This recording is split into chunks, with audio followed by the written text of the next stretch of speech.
Assalamualaikum warahmatullahi wabarakatuh.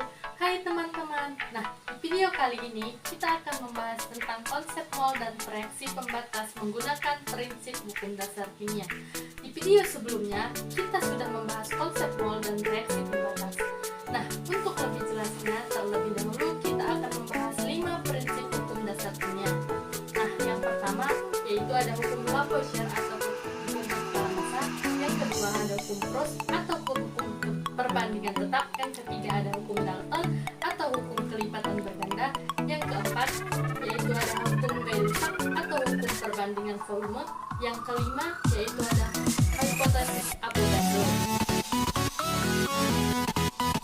Nah, yang pertama yaitu hukum Lavoisier atau hukum kesetaraan massa.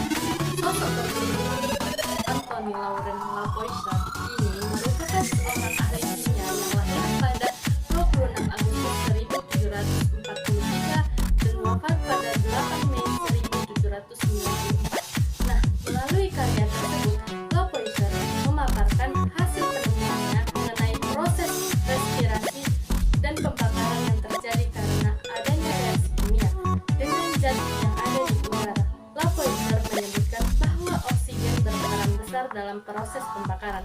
Hasil penelitian itu yang menjadi landasan atas terbentuknya hukum kekekalan massa atau yang seringkali disebut sebagai hukum Lavoisier. Nah, hukum Lavoisier menyatakan hukum kekekalan massa pada reaksi yang berbunyi dalam sistem tertutup massa zat sesudah dan reaksi adalah tetap. Dalam berarti suatu zat yang mengalami reaksi kimia tidak berubah massa. Oleh karena itu, reaktan memiliki massa yang sama dengan produk yang dihasilkannya. Pada reaksi kimia terjadi perubahan warna, suhu pembentukan dan gas. Nah, yang kedua yaitu ada hukum Proust atau hukum perbandingan tetap. Joseph Louis Proust merupakan seorang ahli kimia yang lahir pada 26 September 1754 dan wafat pada 5 Juli 1825. Nah, Joseph Louis Proust merumuskan suatu hukum yang dikenal sebagai hukum perbandingan tetap. Ia juga dikenal atas jasanya terhadap ilmu pengetahuan setelah berhasil merumuskan mengenai perbandingan tetap senyawa. Hukum tersebut ia cetuskan pada tahun 1799, di mana ia mengungkapkan bahwa seluruh senyawa mengandung elemen-elemen dengan kepemilikan proporsi tetap. Nah, hukum Proust menyatakan perbandingan massa pada reaksi. Perbandingan massa unsur-unsur pembentukan senyawa selalu tetap. Suatu zat akan zat yang direaksikan akan selalu memiliki perbandingan yang sama untuk membentuk suatu senyawa. Misalnya, kita asumsikan pada sebuah senyawa kimia dengan rumus AX di Y, maka untuk rumus perbandingan massa unsur pembentukannya yaitu A per B sama dengan X dikali ARA per Y dikali ARB, atau massa unsur penyusun senyawa sama dengan jumlah AR unsur dibagi jumlah MR senyawa dikali massa senyawa, dengan keterangan AR sama dengan massa atom relatif dan MR sama dengan massa molekul. Nah, yang ketiga yaitu ada hukum Dalton atau hukum kelipatan berganda. John Dalton merupakan seorang fisikawan sekaligus meteorologis yang lahir pada 6 September 1796 dan wafat pada 27 Juli 1844. Nah, Dalton mengungkapkan bahwa elemen-elemen yang menyusun oksigen dapat dikombinasikan dengan sejumlah bagian tertentu dari gas nitrogen ataupun 2 kali lipat dari sejumlah bagian tersebut, namun tidak adanya kuantitas yang bersifat intermediate. Nah, hukum Dalton menjelaskan bahwa 2 unsur atau lebih dapat membentuk lebih dari satu senyawa yang berbeda. Dengan demikian yaitu bila 2 unsur dapat membentuk 2 senyawa atau lebih, unsur pertama masanya tetap dan unsur kedua akan menghasilkan suatu perbandingan bilangan bulat sederhana. Nah teman-teman, dari perbandingan di atas kita bisa lihat kalau unsur karbon dan oksigen itu sama-sama membentuk lebih dari satu senyawa, yaitu senyawa karbon monoksida dan karbon dioksida. Nah, untuk perbandingan dari massa unsur C dan O itu sendiri 1,33 banding 2,66 alias 1:2. Perbandingan massa oksigen menurut hukum Dalton adalah bilangan bulat sederhana, sudah sesuai dengan kaidah hukum Dalton kan teman-teman? Yaitu ada hukum Gay-Lussac atau hukum perbandingan volume.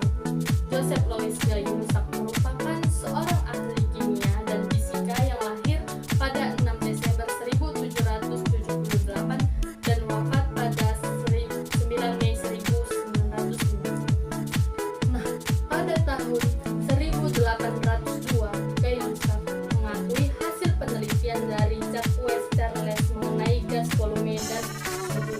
Nah, kemudian pada tahun 1804, Gay-Lussac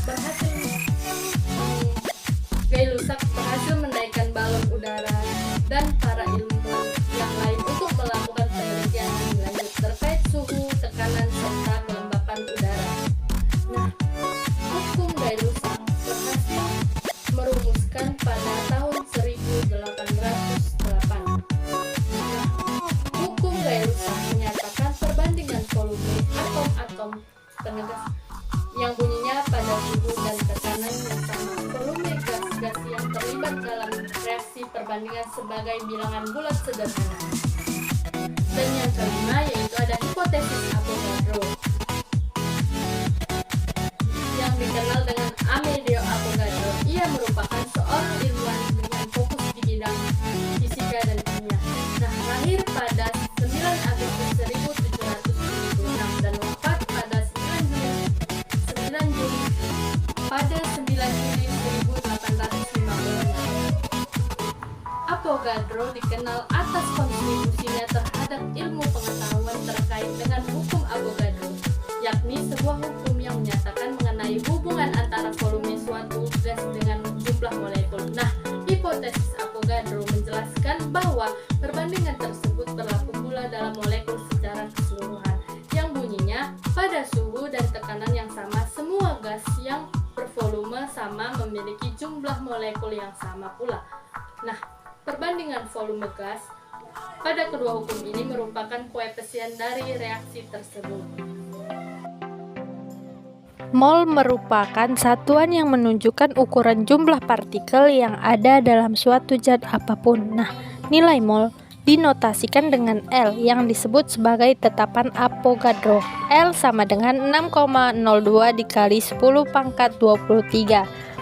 Nah, jumlah partikel benda dapat dicari menggunakan konsep mol dengan dapat dirumuskan dengan X sama dengan N dikali L. Dengan keterangan X jumlah partikel zat dan N sama dengan jumlah mol, L sama dengan tetapan Avogadro. Nah, massa molar adalah massa penyusun suatu atom atau senyawa benda. Nah, massa molar dapat ditentukan dengan jumlahkan AR penyusun atom atau MR ya pada senyawa benda. Nah, dengan menggunakan massa molar dan konsep mol, kita dapat mencari massa nyata suatu atom atau senyawa yang dapat dirumuskan dengan M sama dengan N dikali M. M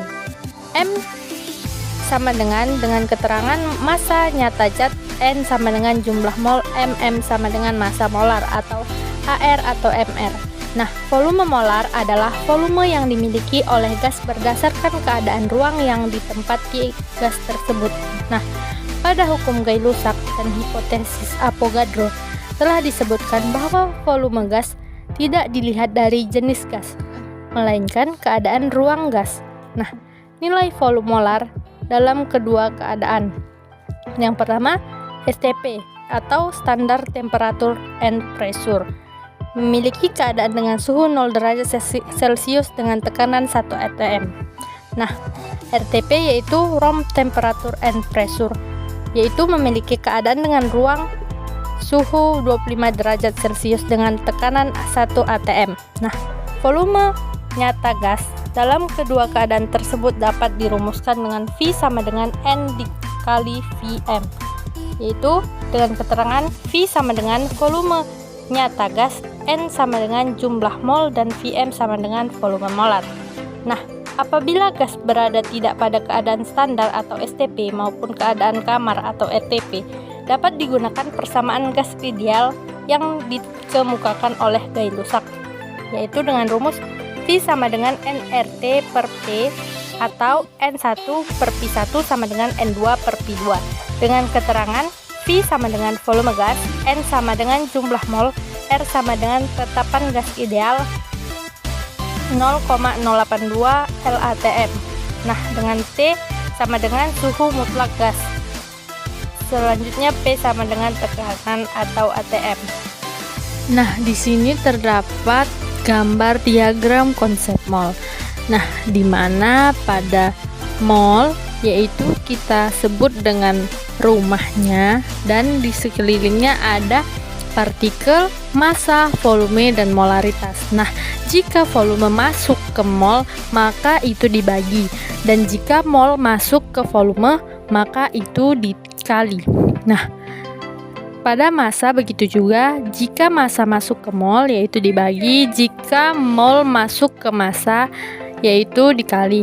Nah, jika partikel masuk ke mol itu dibagi, dan jika mol masuk partikel itu dikali, dan jika molaritas masuk ke mol maka itu dikali, dan mol masuk ke molaritas itu dibagi. Nah, teman-teman, di sini ada contoh soal dari menghitung konsep mol menggunakan hukum dasar kimia. Nah, sebelum kita ke contoh soal, teman-teman, di sini ada diagram untuk konsep mol. Nah, kita ibaratkan ini rumah dan kita tulis mol, dan di sini ada partikel, volume, dan massa. Nah, jika dia masuk, maka itu dibagi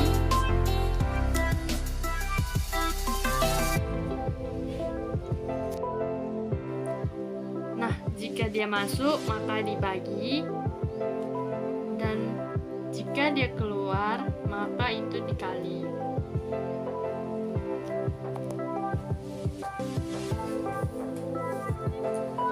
Nah, selanjutnya yaitu satuan dari massa, yaitu ada gram, satuan dari volume yaitu liter,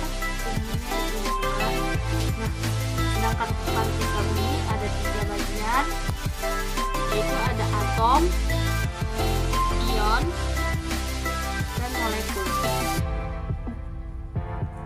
Nah, atom itu Na, ion Na+, dan molekul itu NaCl.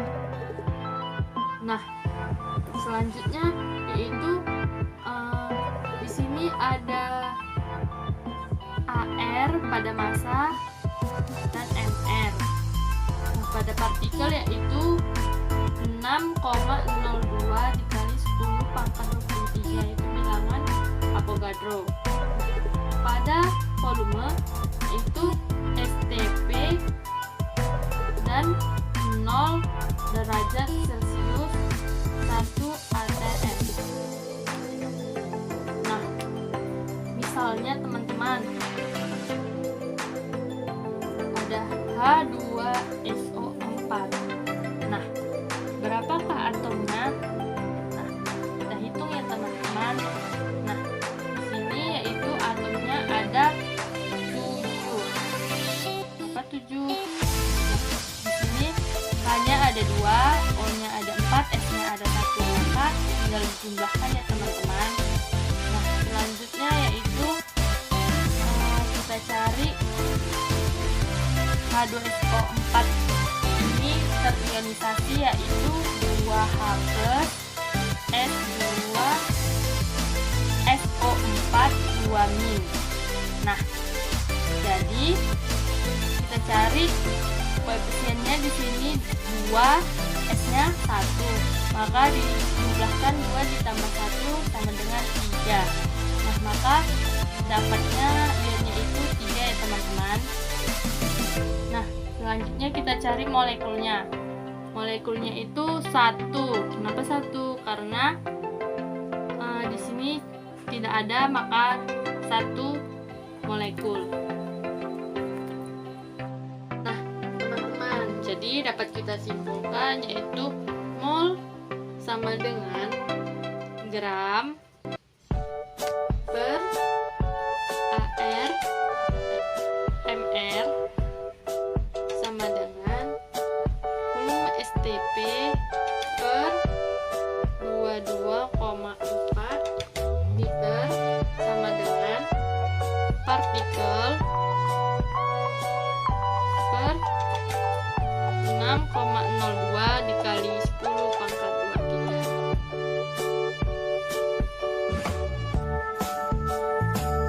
Nah, misalnya nih teman-teman, H2SO4.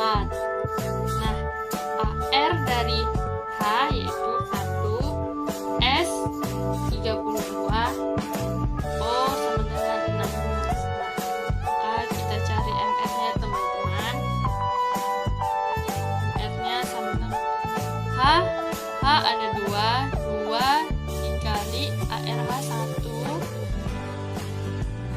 S 1, AR-nya 32, dan O 4 dikali 16. Nah, 2 dikali 1 2, 1 dikali 32 32, 4 dikali 16 sama dengan 64. Nah, maka MR sama dengan 98. Nah, teman-teman, di sini kita masuk dalam contoh soal, yaitu 3,2 gram gas metana CH4, ketahui ARC sama dengan 12, ARH sama dengan 1. Nah, tentukan volume gas dalam keadaan STP. Nah, tentukan gas dalam keadaan STP. Nah, langsung kita jawab ya teman-teman. Nah, kita langsung saja masuk ke dalam rumus mol, yaitu gram per yang dicari yaitu MR sama dengan volume STP per 22,4 liter. Nah, kita terlebih dahulu mencari MR-nya ya teman-teman. MR dari CH4. C yaitu 12 tambah hanya 4 sama dengan 16.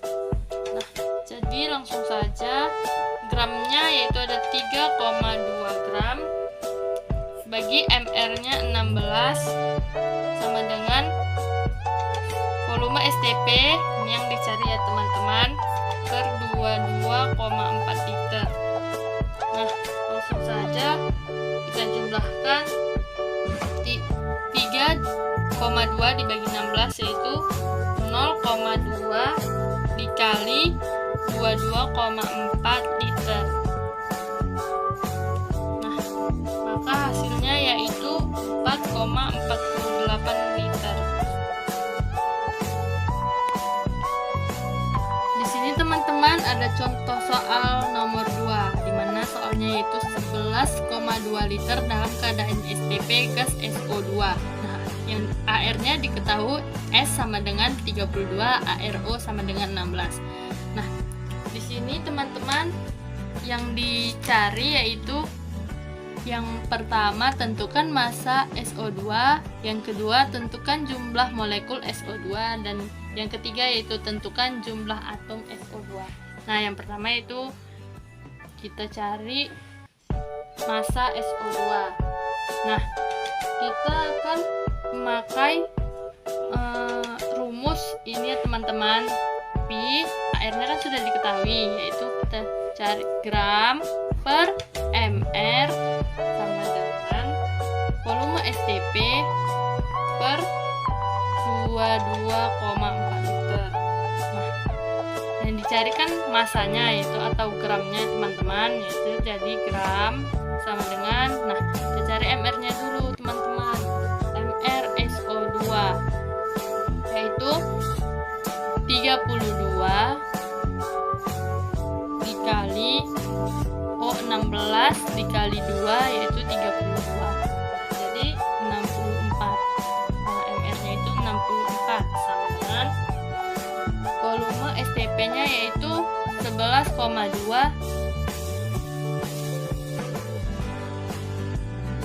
per 22,4. Nah, jadi gramnya 11,2 dibagi 22,4 atau jadi setengah dikali 64 sama dengan 32 gram. Nah, jadi gramnya itu 32 ya teman-teman. Nah, yang kedua yaitu teman-teman kita akan tentukan jumlah molekul. Nah, kita memakai rumus volume STP per 22,4 liter sama dengan molekul per 6,02 dikali 10 pangkat 23. Nah, volume STP-nya kan sudah diketahui yaitu 11,2 per 22,4 liter sama dengan molekul per 6,02 dikali 10 pangkat 23. Nah, jadi teman-teman molekulnya yaitu 11,2 dibagi 22,4 yaitu setengah dikali 6,02 dikali 10 pangkat 23. Nah, maka hasilnya yaitu 0,1 dikali 10 pangkat 23. Nah, yang terakhir yaitu kita tentukan jumlah atom SO2, di mana jumlah atom sama dengan 3 dikali 3 0,1 dikali 10 pangkat 23 sama dengan 3 dikali 3 9 dikali 0,3 salah ulang sama dengan 9,03 dikali 10 pangkat 23. Nah, jadi jumlah atomnya ini ya teman-teman. Di sini saya akan menjelaskan ulang tentang reaksi pembatas. Reaksi pembatas adalah reaksi yang jumlahnya terbatas dan habis bereaksi terlebih dahulu. Reaksi pembatas digunakan jika jumlah mol setiap reaksi diketahui. Nah, cara untuk menentukan reaksi pembatas yaitu dalam perhitungan kimia, reaksi pembatas ditentukan dengan cara membagi semua mol zat reaktan dengan koefisien masing-masing reaktan sehingga diperoleh suatu bilangan di mana bilangan hasil pembagian yang lebih kecil merupakan zat reaktan yang bertindak sebagai reaksi pembatas.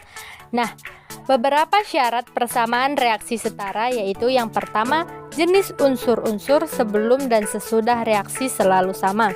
Nah, yang kedua, jumlah masing-masing atom sebelum dan sesudah reaksi harus sama atau memenuhi hukum kekekalan massa. Nah, yang ketiga, perbandingan koefisien reaksi menyatakan perbandingan mol. Khusus yang berwujud gas, perbandingan koefisien juga menyatakan perbandingan volume jika suhu dan tekanannya sama. Nah, yang keempat yaitu reaksi dan hasil reaksi dinyatakan dengan rumus kimia yang benar. Nah, dan yang kelima yaitu wujud zat-zat yang terlibat reaksi harus dinyatakan dalam tanda kurang setelah rumus kimia.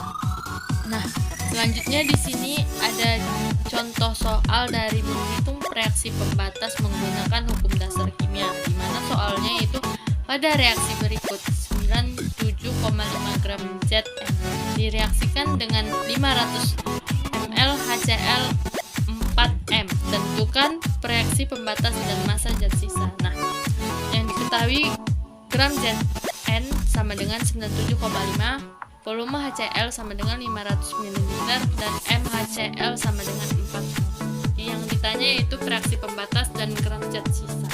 Nah, selanjutnya yaitu NZN sama dengan gram Zn per ARZN sama dengan gramnya itu 97,5 per AR dari Zn nya itu 65 gram per mol, sama dengan 1,5 mol. Nah, untuk NaCl, mol HCl yaitu M dikali V sama dengan 4M dikali 500 ml sama dengan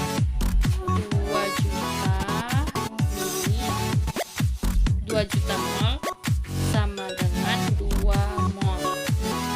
Nah, jumlah zat tidak sama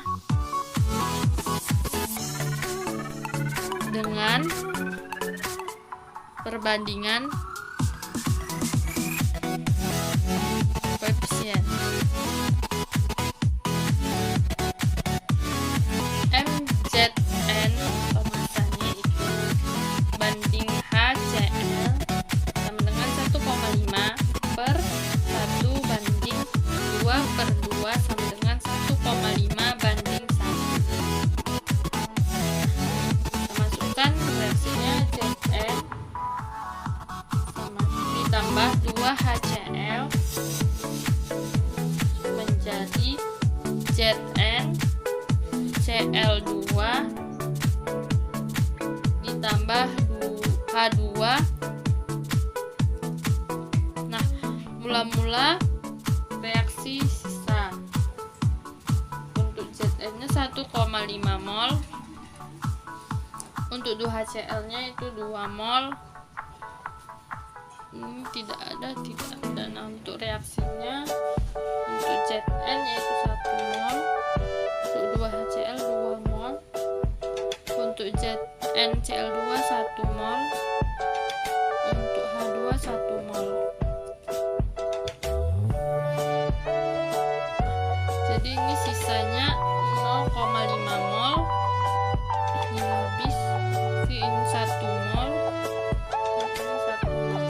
Maka massa